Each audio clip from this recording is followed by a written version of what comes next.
అందరికీ నమస్తే. నా పేరు శ్రీకాంత్. ఫస్ట్ టైం మీరు మన ఛానల్ చూస్తుంటే సబ్స్క్రైబ్ చేస్తారని మనస్ఫూర్తిగా కోరుకుంటున్నా.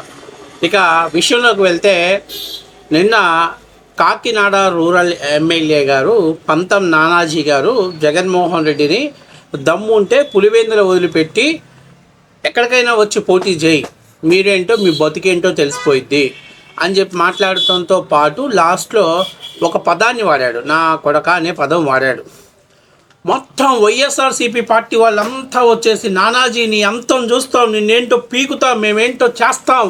ఒక మాజీ ముఖ్యమంత్రి గారిని, ఒక ఎమ్మెల్యేని, సాటి ఎమ్మెల్యే గారు ఈ పదం వాడతాడా?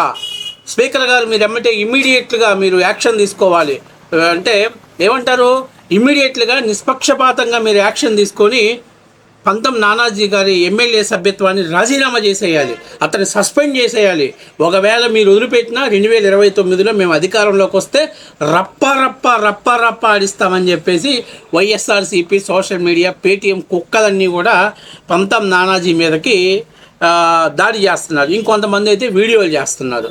ఒక పులివెందుల ఎమ్మెల్యే గారు, అలాగే గతంలో ఆంధ్రప్రదేశ్కు ముఖ్యమంత్రిగా పనిచేసినటువంటి వ్యక్తిని ఇటువంటి లాంగ్వేజ్ని వాడతావా, ఇటువంటి భాషను మాట్లాడతావా, నీ సంగతి తేలుస్తాం, మేమంటే ఏందో చూపిస్తామని చెప్తున్నారు. వాళ్ళందరికీ నేను చెప్తుంది ఏంటంటే, పంతం నానాజీ గారి ముక్కులో ఎంట్రుక కూడా బేకన మడికిరారు మీరు. నేను ఇంకొక మాట ఫైనల్గా చెప్తున్నా.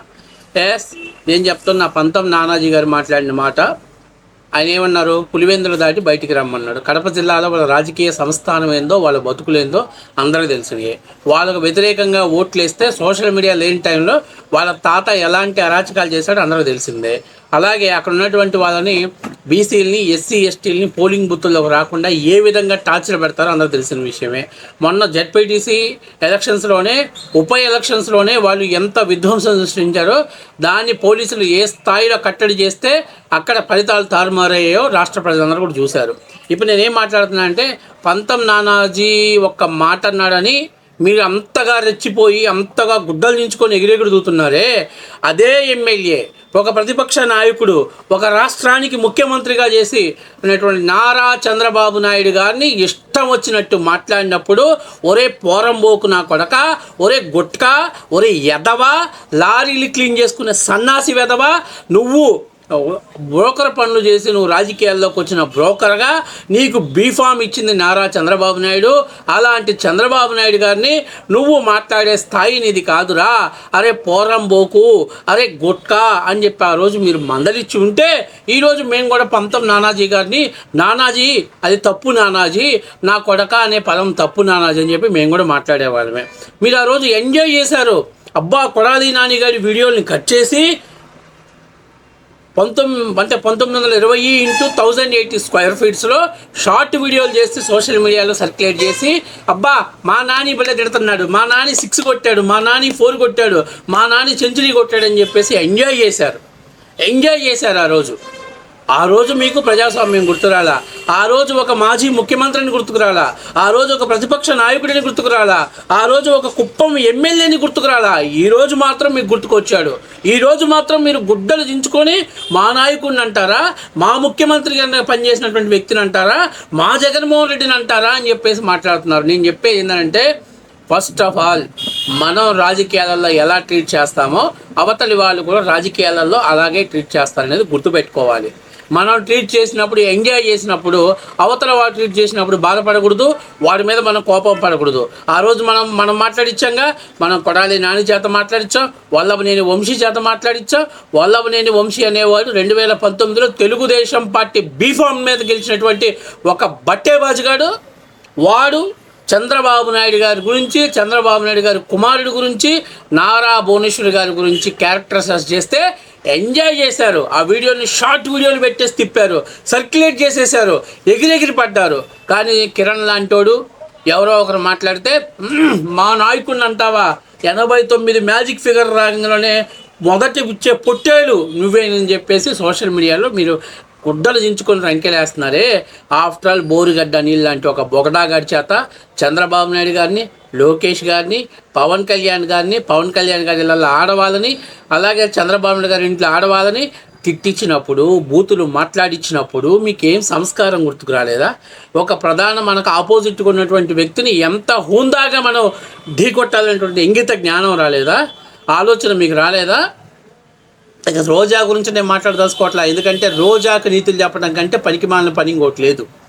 అర్థమైందా?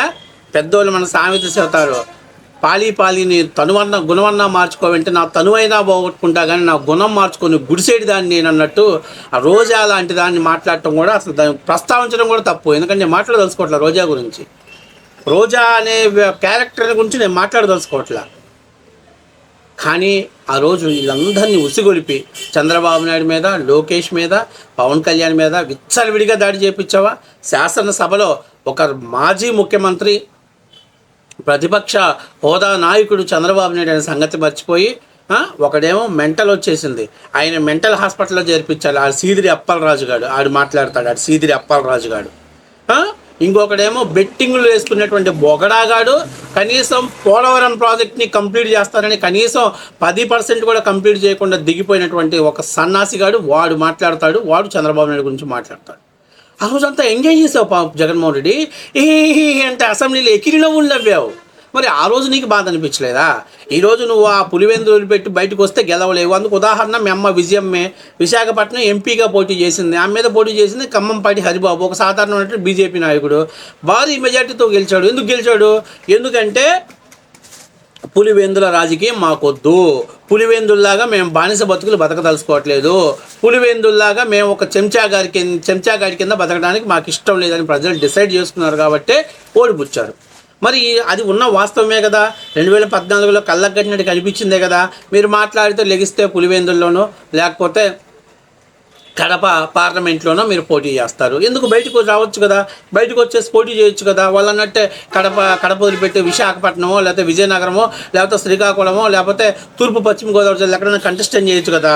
ఇది సవాల్ ఇచ్చాడు, ఆ సవాల్ని మనం సేకరించాలి. సవాల్ని వదిలిపెట్టేసి ఎవడో ఏదో అన్నాడు, నా మొగుడు కొట్టినందుకు కాదు తోడికోడలు నవ్వినందుకు అన్నట్టు అట్టుంది మీ వ్యవహారం. మీరు గత 5 ఏళ్లలో బూతు సామ్రాజ్యాన్ని విస్తరించి మీ ఇష్టాసారంగా మాట్లాడారు. నిన్నగాక మొన్న ఆ బెట్టింగ్ బ్రోకర్ శ్యామల మాట్లాడుతుంది. బెట్టింగ్ యాప్లు ప్రమోట్ చేసినటువంటి ఒక బ్రోకర్, అది తప్పే ఉంది. నేనేం తప్పు మాట్లాడేదిగా. బ్రోకర్ కాదా? బెట్టింగ్ యాప్స్ని ప్రమోట్ చేయలేదా? ఆంధ్ర 365 అనే యాప్ని ఒకదాన్ని ప్రమోట్ చేసింది ఆమె. వందలాది మంది జీవితాలు నాశనం చేసి వాళ్ళ జీవితాలను అప్పులు పాలైపోతే ఆ కమిషన్ డబ్బులతో కులుకుతున్నటువంటి వ్యక్తి నువ్వు కూడా. పిఠాపురం ఏ ప్రాసలు పంచులతో మాట్లాడుతున్నావు. మేము ప్రాసలు పంచులు మాట్లాడామనుకో నువ్వు సస్తా ఊరేసుకొని. అర్థమైందా? డబ్బులు ఇస్తున్నారు, మేకప్ వేసుకున్నానా, వచ్చానా, మాట్లాడానా, మూసుకొని పేమెంట్ తీసుకొని హైదరాబాద్ వెళ్ళిపోయినా అంతవరకే ఉండు. ఎక్స్ట్రాలు మాట్లాడితే, అతి మాట్లాడితే, నీ డల్లాస్లో డాలర్ల వ్యాపారం దగ్గర నుంచి బెట్టింగ్ల వ్యాపారాల గురించి మొత్తం మాట్లాడితే ప్రజలు ఎవరు చీకొట్టరు. ప్రజలు ఎవరు అసలు ఎవరే ఒక మహిళని ఇలా కించపరుస్తున్నారు కూడా ఎందుకు అంటారు? ఎందుకంటే మీరు ఆ రేంజ్లో మాట్లాడుతున్నారు, ఆ రేంజ్లో మీరు మాట్లాడుతున్నారు. ఎమ్మెల్యే గారిని ప్రశ్నించు, మంత్రిని ప్రశ్నించు, ముఖ్యమంత్రిని ప్రశ్నించు, తప్పు పట్టట్లా.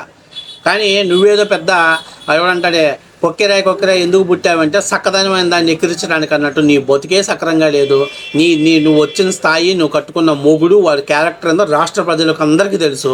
అలాంటిది మీరు పెద్ద నాకు ఒక రాష్ట్ర అధికార ప్రతినిధి ఇచ్చారు కదా, నేనే పెద్ద మొనగత్తినని చెప్పి మీడియా ముందుకు వచ్చి సొల్లు మాటలు, ప్రాసలు, పంచులతో మాట్లాడితే అవతల వాళ్ళు ఆ ప్రాసలు, పంచులు తీసి పక్కన పెడితే చివరికి మిగిలేదు ఉరేసుకొని చేస్తావు. అది గుర్తుపెట్టుకో.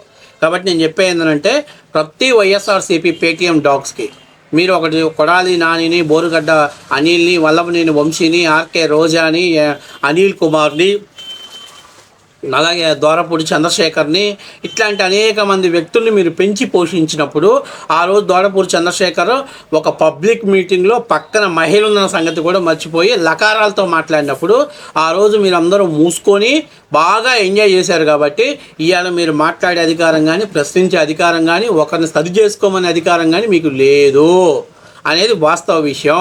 కాకపోతే 2029లో మేము రప్ప 2029లో మీ పార్టీనే రాష్ట్ర ప్రజలు సప్పగా అనగొట్టడానికి సిద్ధంగా ఉన్నారనేది వాస్తవ విషయం.